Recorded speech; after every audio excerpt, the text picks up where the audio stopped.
At sa ating viral news, disiplina sa laro naging daan ng dating CLSU athlete sa pagiging jail officer.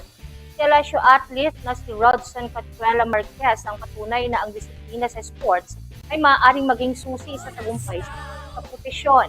Mula sa pagiging manlalaro ng CLSU Green Cobras football at futsal team, isa na siyang jail officer ng Bureau of Jail Management and Technology Region 3.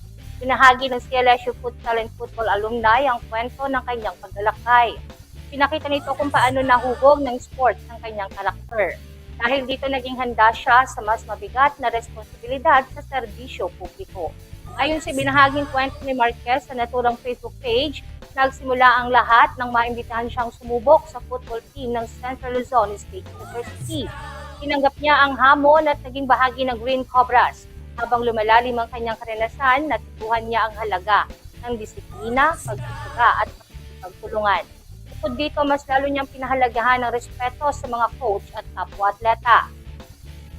Isa sa pinakamahalagang alaala niya ang pagkakakampiyon ng kanilang koponan. Iskwaan noong 2020 kung saan hindi nila inaasahan ng tagumpay. Gayunman, naging bunga ito ng maayos sa paghahanda at pagkakaisa ng buong koponan.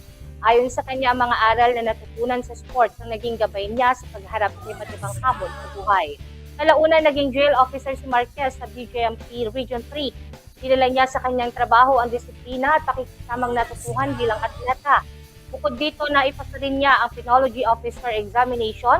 Nakapasa rin siya sa Career Service Examination Professional. Samantala, nagtapos siya sa Jail Basic Recruit Course Class 2026-02 Mabalagsik. Nagsilbi rin siyang Bravo Company Commander sa naturang kurso.